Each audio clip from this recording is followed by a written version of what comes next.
Morning, or good afternoon, I should say. You never know what to say at midday. Welcome to today's workshop on the GBCC awards applications.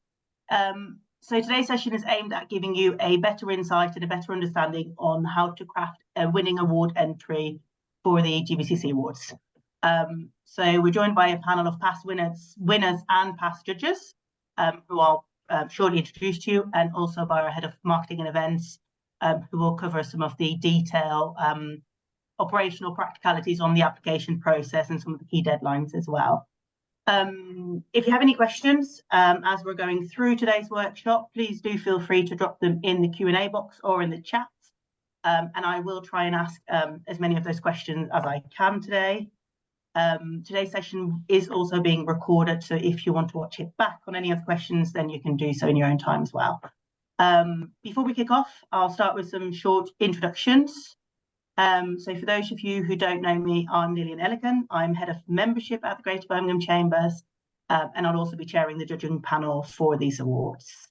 On our panel today, we've got first up Paula Bates, who is our head of marketing and events. Paula, do you just briefly want to introduce yourself?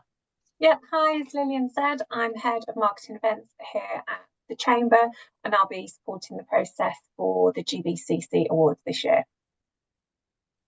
Lovely, thanks, Paula. And next up, we're joined by Tony Elvin, General Manager of Touchwood. I tried to work out how many Chamber awards you won over the years, Tony, but you might know that better than me. But very experienced award winner and also very experienced judge, has judged multiple awards with us and other organisations as well. Would you like to share a little bit more about yourself and perhaps share a little bit more about what awards mean to you?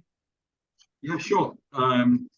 So yeah, Tony Elvin, General Manager at Touchwood.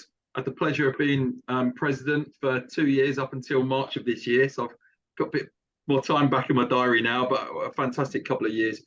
We feel that at Touchwood and other organisations that I've managed in the past, that awards are an amazing way of recognising your team.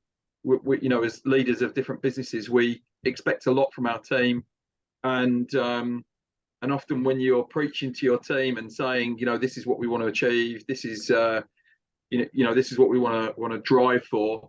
If you're then able to get an award, it's something to go back to your business and share with your team. And we always try and take as many of our colleagues to the awards as possible, so they get to enjoy the whole procession of it as well, if you're lucky enough to win. So yeah, that's the key thing. I think it's endorsement for all that hard work that you and your team put in. Lovely, thanks, Tony.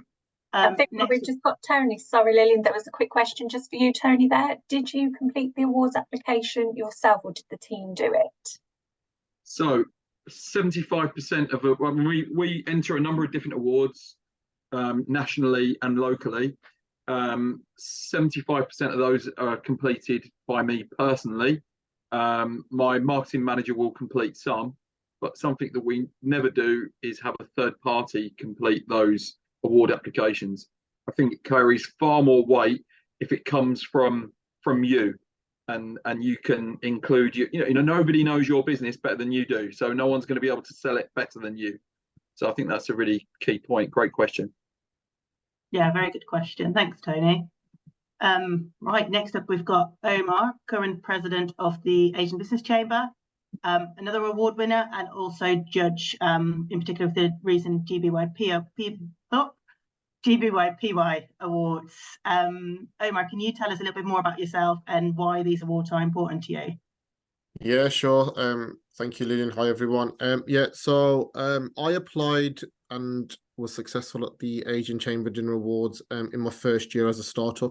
So I won as a startup, and I was able to kind of articulate what a lot of the effort and sort of things that I did when I started. For me, it was great exposure. It was a good confidence boost as well, and kind of showed that actually, and it was good self-reflection as well in regards to how far I had come as a startup to where I was by the end of the year as an award winner as well. But for me, a lot of the positives were it was exposure, on awards night, especially like the GBCC, you're close to 1,000 people. Your social media reach is massive. You constantly kind of promote it really, really well. So for me, it's a type of marketing that actually it would be silly for anyone not to kind of take advantage of. Sorry if you saw the cat. But yeah, for me, I would definitely recommend. I know a lot of people are hesitant and there's that fear of losing, etc., etc. And I get it, you know, I was like that as well. But if you take a step back and think about, okay, even to kind of just be shortlisted and to have that presence on the night and the social media and the exposure sort of thing, you know, that in itself is a great benefit as well. Brilliant. Yeah, I agree, Omar. Thank you. And then last but not least, we've got Louise Dunn on the call, who's director of the recruitment duo and a very recent award winner at the Solihull Chamber Awards. Only last month. Right. So thank you for joining. Would you like to share a bit more about who you are and what you do? Yeah, so I'm the co-founder and director of the recruitment duo. It is a very small business. The name says it all, really, although we have got somebody else working for us now. Only 2 years into business, and during that time, I've actually put 4 applications in for the awards. So we put in for Solihull last year, the Great Awards, and then again this year, the other 2, and recently won Customer Service Excellence for Solihull Chamber. For us, it's been, as Omar said, exposure mainly has been fantastic for us, being such a small business and actually connecting with so many different people we wouldn't normally interact with. So that's been amazing. Again, confidence in our, you know, actually be able to look at what we've done, put it on paper, really think about what our achievements have been during that short period of time, and taking time to actually look at it is a really positive thing to do. But the actual awards are brilliant fun, as well as being, you know, business exposure. So you're going to win either way, because it's great to be part of. Really enjoyed everyone we've been to. So yeah, it's been really good fun. Thanks, Louise. That's good to hear. Right, so let's get into the nitty-gritty of the awards. Remember, you can enter any questions you have into the Q&A box. But I'm going to kick off with some of the practical stuff for these awards in particular. So Paula, can I just ask you, can you talk us through the awards, the categories, any criteria people should be aware of, deadlines, kind of the works there? Yeah, absolutely. So for anyone that has applied previously, the process has slightly changed this year. This year we've got an award submission portal, which you can use to put in your application. So previously it was done more of a paper-based exercise where you could email that to us, but you would need to log on, create your account as you would normally, or if you remember, you'd have access straight away, and that's where you would enter the award. So that's the initial change this year. The categories have largely remained the same. We've made some slight tweaks and adjustments on a couple of the awards. There'll be 11 categories that you can enter, and from there the judges will choose their finalists for the Great Birmingham Business of the Year Award 2024 from those that have entered the other 11 categories. I will put a link in the chat within this session, just so you can see the criteria against those awards, and to find the guide of which one would be most suitable for you to enter based on your type of business or size of business as well. The process is similar in the sense that we've got 2 main questions that we'll be asking.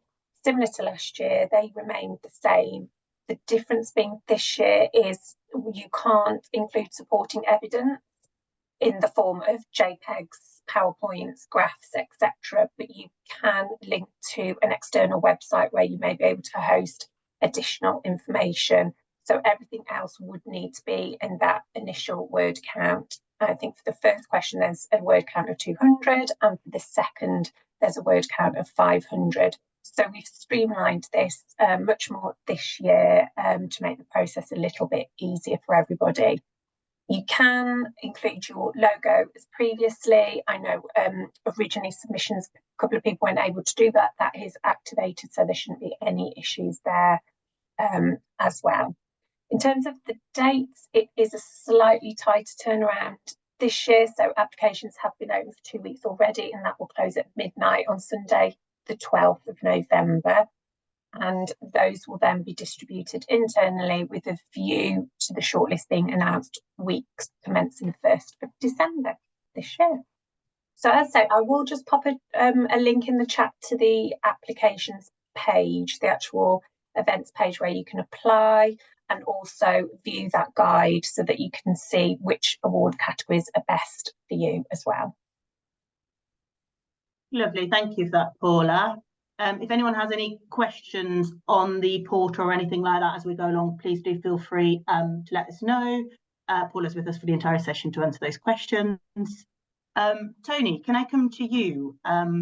Just want to talk about the impact of winning an award. I know you've briefly alluded to, obviously, you know, the kind of like team boost and the morale and the recognition, but what impact can winning one of these awards have on a business, and what key elements would you say applicants should always include in their submissions to make a strong impression on the judges? Yeah, so two things there then. So first of all, you know, the benefits of winning an award. I think firstly, it helps open the door to win other awards. So for having success for us in Solihull, in Birmingham, that's really helped us win national shopping centre awards. For the 12 months up until about a couple of weeks ago, I was UK Shopping Centre Manager of the Year, stemming precisely from our achievements locally. So I think that's a key one. I think it helps you be successful in tenders for business because you've got evidence that other people approve of what you are doing. So I think it helps you secure new business. And I think that startup, Omar, you're talking about winning an award in your first year as a startup business.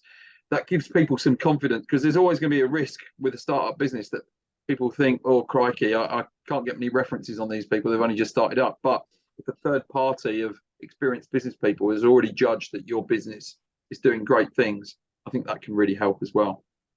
In terms of things that would absolutely make sure you include, most importantly is the criteria. As an awards judge, if you satisfy and answer all of the criteria in the application, you will already be 50% ahead of everyone else that's entered. Now, the quality of chamber applications is generally higher than some of the other awards that I've had the opportunity to judge before. But certainly, nevertheless, you'll be surprised how many people just don't read the criteria properly. They might go over the word count. They might copy and paste from their own website because there's already some generic information there about their company. All of those things are massive red flags. So be authentic, be unique to the particular application, because you might be entering more than one. If you're copying and pasting from one application into another, again, judges read both. And the second one is going to get scored lower than the first because they'll just be bored. Your main job is to make it hard for the judges to give it that award to anybody else in your category. So if you go in with that approach, I think that will really help. Lovely, thanks, Tony. Some good tips there, hopefully, for the audience. Just looking at applications a little bit more, obviously, we, it's a big award. It's open to a lot of businesses, a lot of categories. It's quite competitive. Do you have any tips for applicants that they can use to stand out from the competition in a crowded field of applications? Sorry, is that to me, Lillian? Yes, sorry. Well, I thought it asked me question and answer. It'll be on to the next person there. So what can you do to stand out? I think just make everything as clear as possible. So this is interesting. Normally at this point, I would say supporting information is going to be key. But in the absence of supporting information, I guess this makes it an even more level playing field, which is great. I think be as concise as possible. The judges are going to be spending all day reading application after application. So don't be afraid of moving to bullet points rather than wordy sentences, because the judges are, they get into the afternoon, they've had a few sandwiches at lunchtime, they'll be doing what they can with the coffee to keep them going, but they will have read a lot of information over the course of the day. If you can make it clearer than other applications, you'll be putting yourself in a stronger position. And I think bullet points, especially relating back to the criteria, can really help your application be very concise. Lovely, thank you, Tony. Omar, can I come to you next with a couple of questions? So obviously, Paul has alluded to some of the chamber criteria and reading to make sure that, you know, you're picking the category that the criteria match you. But as a judge, is there anything very specific in terms of criteria or metrics that you look for in an application? Yeah, I mean, I think as a judge, what I always like to read in an application form is a story. And I think when you look at general content and sort of stuff, people always talk about stories, tell a story, and people remember a story. And similar to a lot of what Tony says about being memorable, if you tell a memorable story about your business and about how you do it, you know, that's gonna stick. And a lot of people, including judges, will be able to relate as well. So try and kind of answer the questions in that sense. The other thing I'd always say is, if you make a statement, try and back it up or elaborate on how it's had an impact. So, for example, customer service is one of the categories. You might turn around and say, you know, we provide great customer service. Our feedback has been great. Well, everyone says that. Everyone would say that. So evidence it. Evidence it by saying this has been evidenced by our Google reviews, for example, or certain surveys, or even certain other awards that you've won that kind of shows that you've got great customer service. You might even want to copy and paste some testimonials because you can't load up anything or whatever sort of stuff. You might want to use that. And talk about an impact as well. So like I always say, like when I was advising someone to when they applied for a sales category, you know, talk about, okay, you know, a person might say, I brought in sales of £100,000. Okay, great, but how's that in the great context of schemes? You know, was that a percentage of your team? Was that a percentage of your organization? Was that a result of, you know, turning over, you know, the impact, how it had on your business? So kind of what I always find is people will make a statement which sounds great, but then we as a judge I suppose what I'm saying is, don't make us as judges feel, so what? You've made a statement, okay, so what? If you follow it up with, and this is what the impact was, or this is how we got to do it, or this is what the evidence, then we as judges will be looking at that, nodding our heads, thinking, okay, that's impressive, and that's a good sort of thing. So that's what I'd be kind of saying is, you know, these are the sort of things that I'd be looking at as a judge. Thanks, Omar. That's really, really useful. And then on the flip side, what are some of the potential pitfalls or kind of big don'ts that applicants should avoid when filling out an award application? Yeah, I think one is when it's just not succinct, when it's just an opposite to a story, where it's just information overload, and you just feel like and I think it's similar to what one of the questions or the statements that the ladies just made in regards to take time in putting an application form. Sometimes we'll read an application form, we can tell it's done a little bit lastminute.com, and it's things that have just popped into someone's head and they've just written it down, and it just, when you're reading it, you know, it's a little bit like, okay, you've repeated yourself, or maybe you've said something again, it doesn't make sense, sort of thing. So, and it makes it look a little bit uneasy to read. And what happens then as a judge is you're reading something and you're just thinking, okay, it's a little bit out of sync, it's not memorable, we don't know how to score it or how to judge this sort of thing. So just kind of, and again, just don't leave it to assumption. We've had people where you as a brand, you as a business, you may well be well known, right? Just because you're well known to the judges, but you're not, you know, don't leave it to an assumption. Just because we know you, that doesn't mean anything in regards to what we would look at it. And some brand judges who may not know you at all, we're going to take it by what's in black and white. So you're going to have to write and demonstrate it. Do you know what I mean? There will be businesses there, you know, these are big businesses, and, you know, some national global businesses who will be applying. So just because we know you, we can't just assume you're great and you're successful. We need it demonstrated in black and white. So just don't leave anything to assumption. Yeah. So you judge it purely on what's on the application form. Correct. Yeah, correct. Yeah. That makes sense. Thank you, Omar. Louise, can I come to you with a couple of questions? Of course. So, as you probably know from experience, having entered some of our awards, our word counts are quite succinct. So how can applicants ensure that their applications are concise and well organised while still conveying all the necessary information in that word limit? But it did take quite a lot of work, especially the first application. We'd never applied for anything before. So actually, when you get into the flow of applying for awards, you understand what the process is, it becomes easier.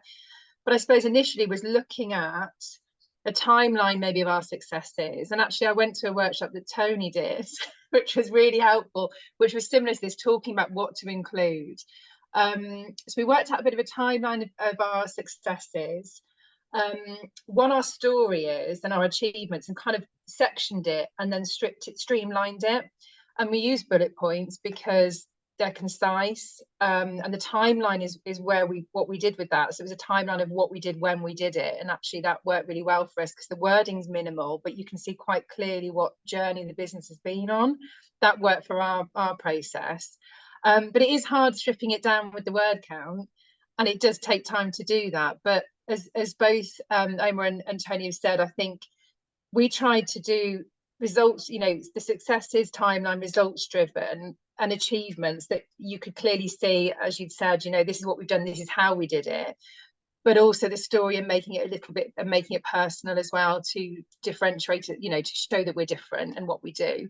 But it is a challenge to get it in the words, but once you've done it, you kind of, you just need to streamline it really and look at your highlights. That was our way of doing it.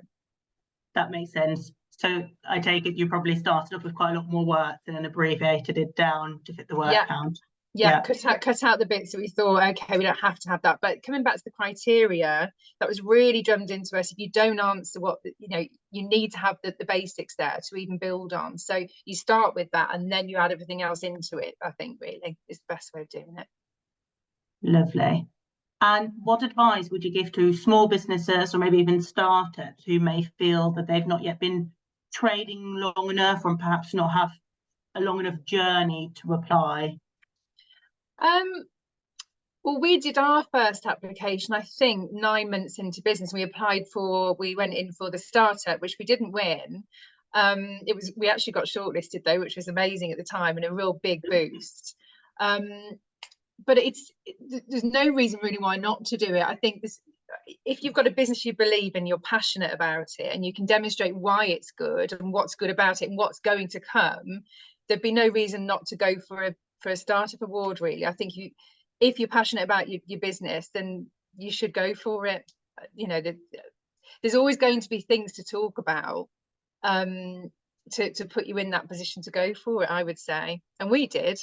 And I think it's very, very worthwhile. Lovely, thank you. Omar, I think you mentioned at the start you won one of the awards as a startup as well. Have you got anything to add? Any thoughts on if someone feels they might not be trading long enough to apply?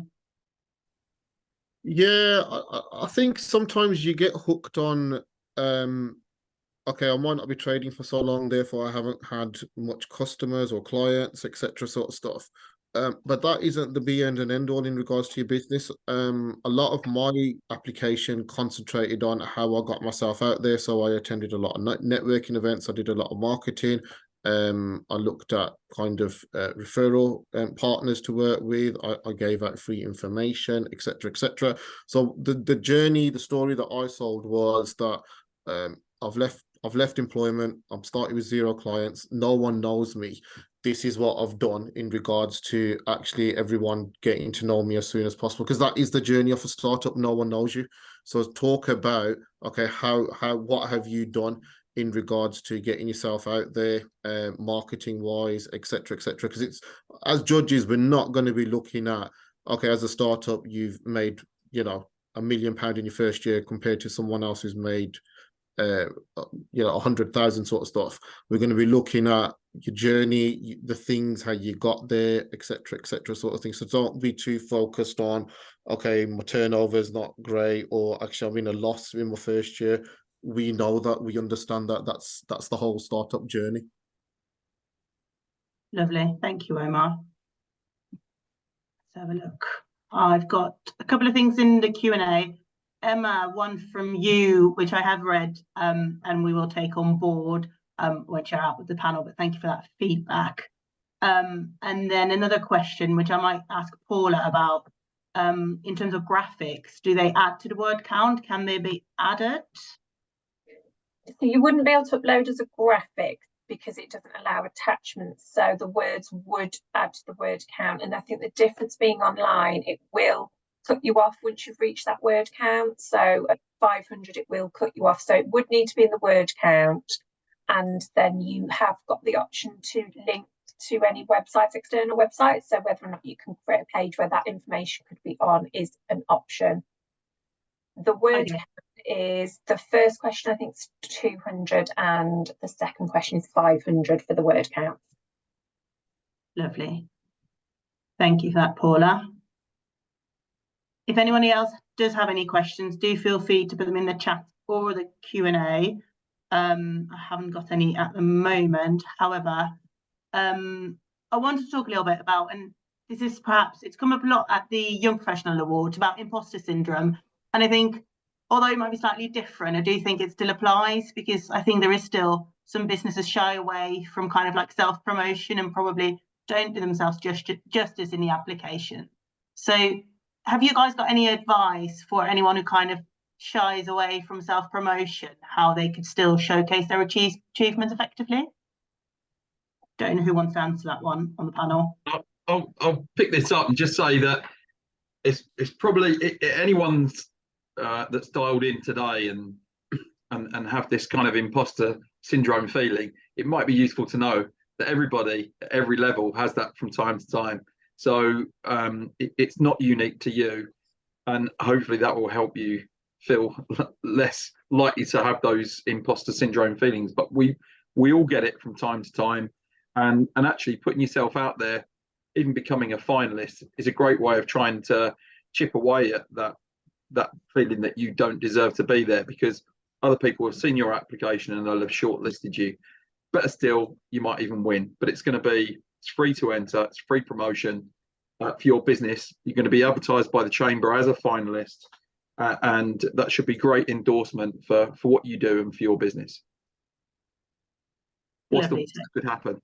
Well, that's it, isn't it? I think, you know, Louise said it. They applied for a couple of awards before they got they got shortlisted and then won the fourth time around. Louise, did you say? The third one. So this is the second Solihull Chamber event that we did, awards, and that was, you know, really recently. But I didn't have a huge amount of belief going into it that we'd do anything. I really didn't. So when we were first shortlisted, I couldn't believe we'd been shortlisted. So, and that, honestly, that exposure was really good, because it's something you can put on your social media. You can put it, you know, we've been shortlisted. It's a really big thing, actually. But we didn't expect it at all.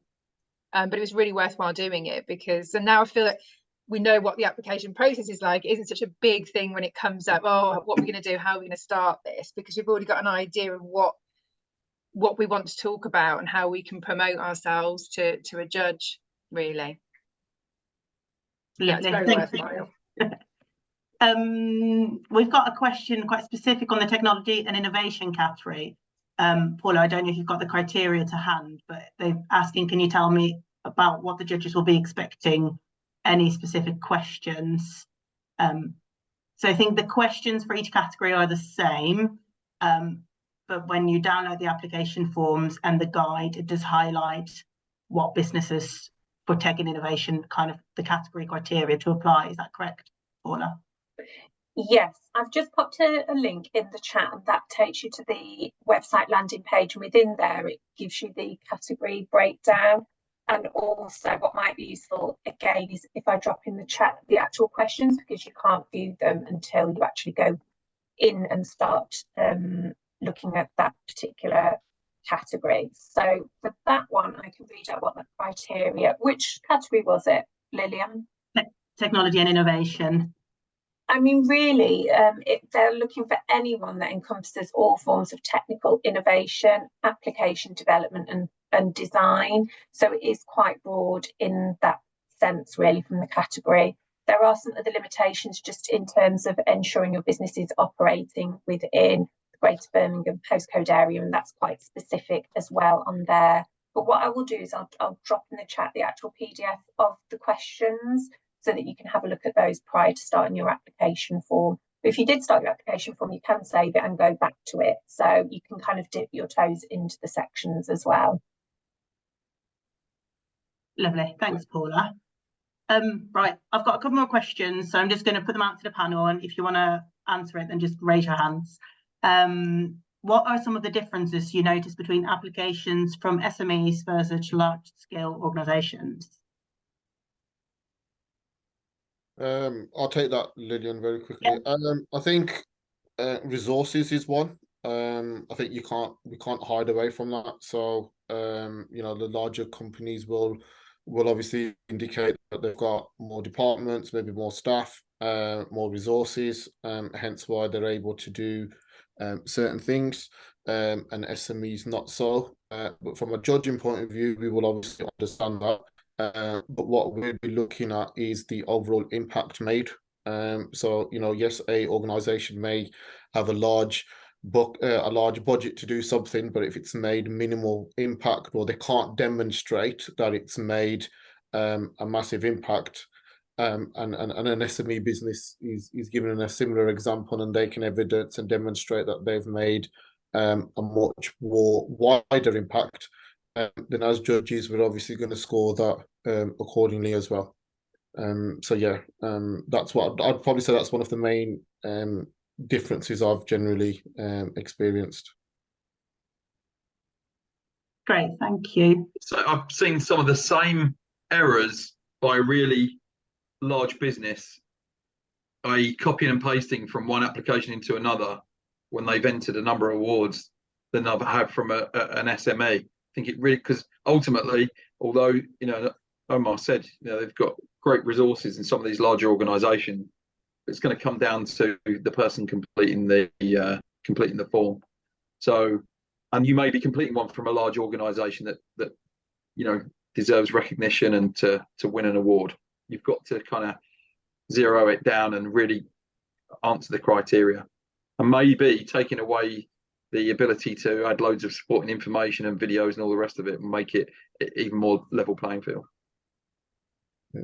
The other thing I just wanted to say, Lillian, very, very sorry, I'm conscious of time. You know, I just wanted to go back to the imposter syndrome question. Yeah. And I think one of the things most people do find themselves difficult is again that self-praise, to kind of talk about themselves in a positive way. So one thing I would suggest, and I'm conscious that maybe time constraints with deadlines and stuff, but go and speak to your customers, go and speak to your clients, go and speak to people that you work with, and ask them to say, okay, what good do I do? Why are you still with me?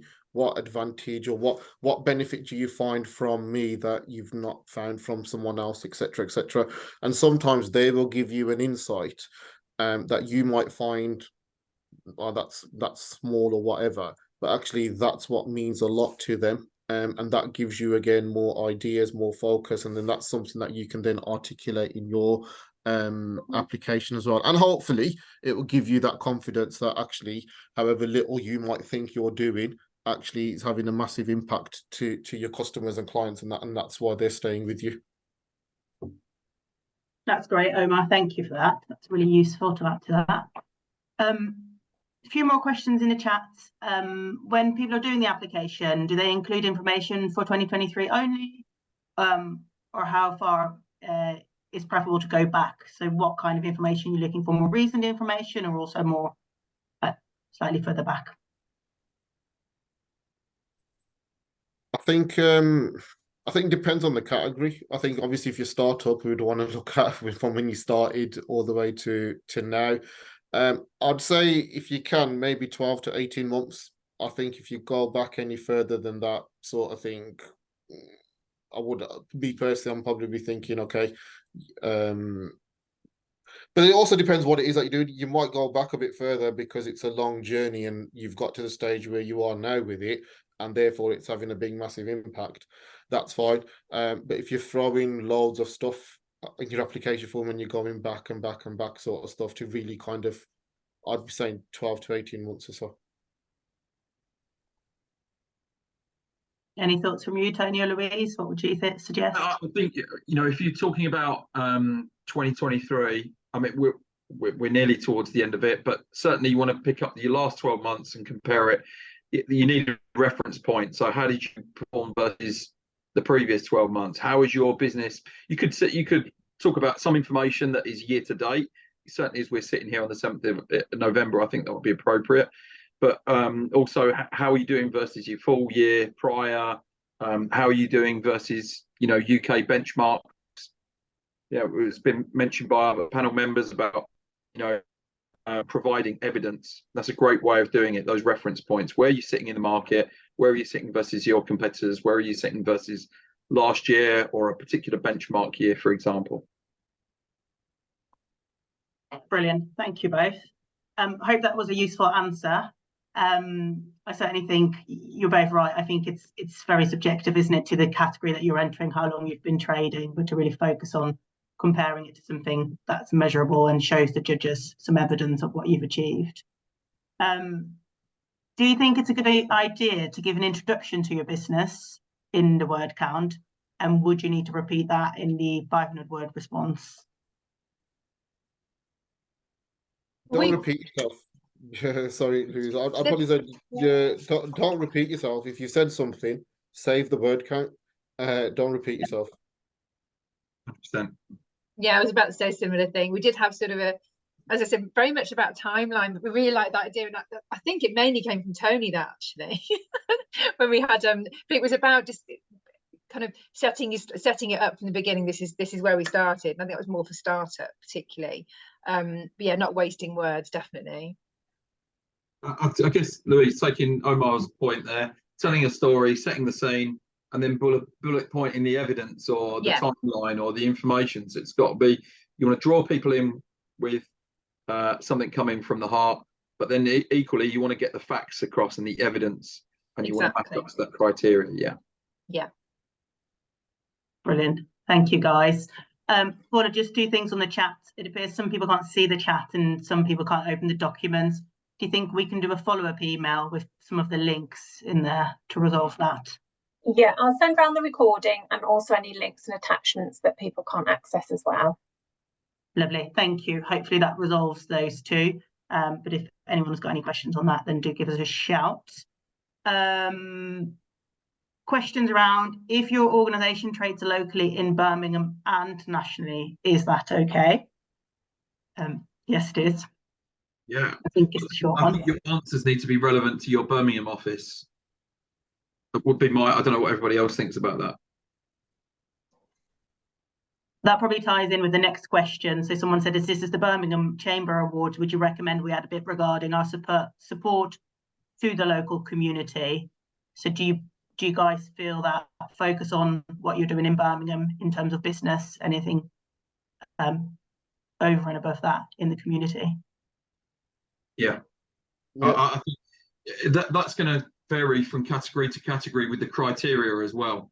But I know I've sat on lots of judging panels where actually in some cases people have been disproportionately favourable to community issues, which sounds a bit harsh, but if it's not relevant to, someone's whole application might be based around what they've done for the community and it's not really answering the criteria, I think absolutely has its place within your response.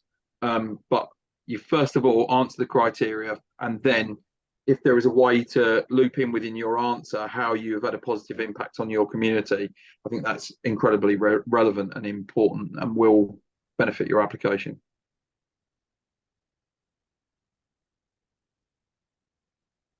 Great. Thank you, guys. I think we've worked our way through the questions in the Q&A. So yeah, so sorry, someone just wants to confirm. So it's 200 words for the first question and 500 words for the second question. So there's two questions, one with a 200-word answer and one with a 500-word answer. Yeah, correct. Lovely. We have got a little bit of time, guys. So if anyone does have any further questions for the panel, then do feel free to continue to pop them in the Q&A box. Just really wanted to open the floor to Louise, Tony and Omar. Obviously, we've covered some questions from the delegates. I've asked you guys some questions. Is there anything that you as a judge or when you're entering awards really stand by and really think is important to share with the delegates? Any tips, any tricks, any do's, any don'ts? I think what we've covered has been exactly. I can't actually think of anything else. I think fitting the criteria, how you fill in the form, giving yourself the time, believing yourself to do it, all the things that have been said, really. But the time is a good thing because it's the first time you are doing it. It isn't quick. That's why if you haven't done it yet and the deadline's Sunday, you probably need to get doing it. But very worthwhile. But no, I don't think there's anything else that I can think of that hasn't already been covered. And that's fine. Thank you, Louise. Anything from you, Tony? Here's a couple of don'ts. I remember judging on an awards once when a courier arrived with a box of files to support and endorse the application, and we were like, literally about 6 or 7 lever arch files with evidence, and he was just like, it's not a fair playing field. If we were to we didn't even look in the box because we made it really clear what you needed to do to apply, and sending a box of material that would take us over our allotted time to judge each application was not acceptable. The other thing is, as nice as it might have been, but we didn't accept it. We've had refreshments sent over for the judging team by applications because it must be a really tough day. Thought you might appreciate this, and of course that's that would then put you bribery. Yeah, it would. You would feel compromised. You wouldn't want to give that person, even if they put in a great application, you'd feel like, crikey, we can't, if word gets out that we accepted, I don't know, chocolate bar, we're not talking like envelopes of money anyway, but, don't do anything like that. Let your application sing for you, really come from the heart, and speak authentically, and provide clear evidence. Make it easy for the judges to read your application and hard for them to choose somebody else, would be my sort of parting comments. Very useful, Tony. I like that. Thank you. Anything from you, Omar? Any final thoughts? Yeah, I'd probably say don't submit straight away. And what I mean by that is when you write it, just maybe take a day and go back to it and reread it. And, you might think of something, you might reword something, you might think of something else, sort of stuff. There's no harm in, I don't think, also sharing it with trusted people that you just get them to give an eye over, because sometimes you might think you've clarified a lot of things, but someone else might say, oh, you remember you did this, you did that, or etc. sort of stuff. So kind of to echo what Louise said, look, just take your time. Appreciate the deadline is soon, but I think I always when I did an application form, I did it too when I was at uni. It's like doing your dissertation or a coursework sort of thing. You don't leave it to the last evening, even though most of the time we did, but you plan, you think about what it is you want to put in, you do it, you read it, you leave it for a night, you go back to it, sort of stuff. And that makes a really, really good application. And yeah, the last thing I'd say, and I hate it when people do it, just don't leave it to assumption. Just don't leave without, you might have said something really, really good. Evidence it, just evidence it and back it up. There's one final question kind of linked to that then, Omar. So if someone's got a lot to say and they cannot fit into the word count, is it better to expand less on each point or pick the key points and expand more on those? Yeah, pick the key points. Just pick the key points. Like I said, think about the massive impact. Yes, you might have done 10 things that have been great. Pick your 3-4 ones that you've made the big impact. Similar to what Paula said, you might want to get a bit creative, put a link in there, and in the link that goes to the external link, you might want to then kind of elaborate on some of the more points there as well. So, you can be a creative.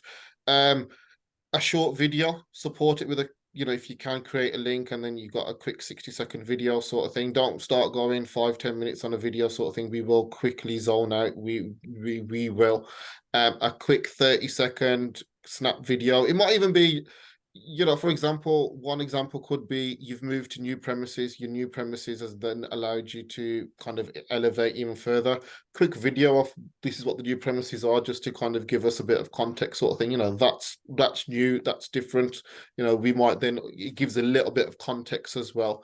But don't, like Tony said, without the risk of, don't send us loads of stuff, like a massive file, loads of links sort of stuff. Keep it short, keep it concise. And keep it, I'd say, reasonable. Brilliant. Thanks, Omar. That's really, really useful. Just checking. I think that's all the Q&A answers now. I haven't got any further questions coming in. Paula, have you got anything else you want to add, just in terms of practicalities? I think it's just reiterating, because it's an online system and not via email, it will close exactly at 11:59 specifically on Sunday the 12th, whereas previously people may have sent emails slightly after that date. There will be no way to send through your application after that closing time. So it's just to be mindful of that, really. I would just add something there. And when you're applying, when you go in, have a look at all the information you need to put in, have a look at the questions.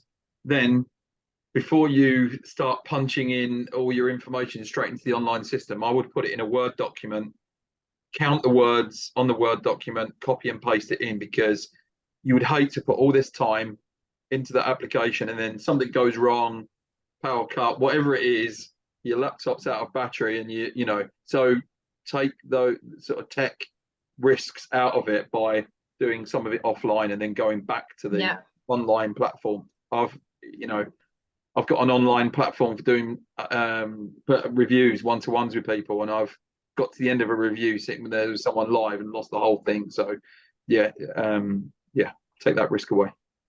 Yeah, I 100% agree, Tony, speaking from experience, having lost one. Yeah. The one thing I'd also say, and hopefully I'm not being naughty by saying it sort of stuff, but look, if you're short of time, there are tools out there. There are AI tools out there. Utilize them, but they're only going to be as good as by you giving them the right information in regards to what you do for your business. And I would only use these sort of tools if you're struggling just to kind of articulate, if you're not good with words. I'm not good with words. I was more into maths. Give me numbers over words. But you still want to make sure that it's what your business does. But there are tools out there. I'm a big believer of the technologies there. Use it. But like Tony said, put it in Word, spell check, grammar, little things like that kind of make a difference. Sometimes if we see loads of grammatical errors and sort of stuff, we do question around. I personally would be looking at you thinking, come on, this is you're portraying yourself. So just little things like that, get yourself sorted in that respect. And just to reiterate, it is a maximum of 2 categories that an organisation can enter.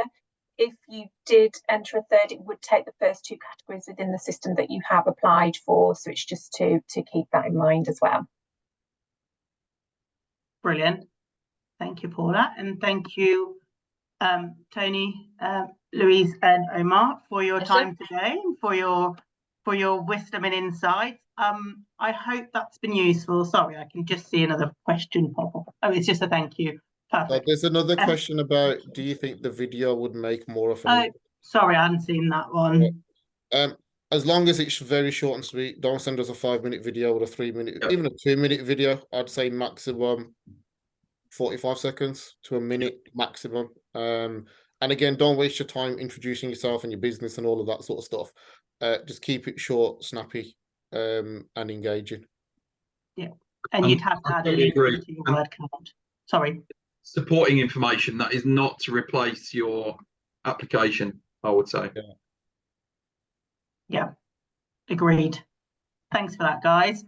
I hope that was useful for everybody. I hope it's given you a bit of an insight in how to craft a winning award application, and just given you that little bit of motivation and inspiration to enter the awards. You've got this week left, obviously, as Paul has reiterated, deadline is on Sunday. So hopefully you'll all have some time this week to work on that. Thanks again to our panelists and to Paula. I'm really excited to see the applications come in and to be part of the judging process. Make sure you enter is all I can really say. Don't be shy.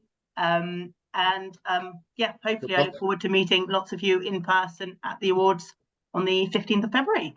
Thank you. Thanks very much. Now we've given our secrets away, we're going to struggle to win, aren't we? Thanks, everyone. Thanks a lot. Yes. Take care. Bye.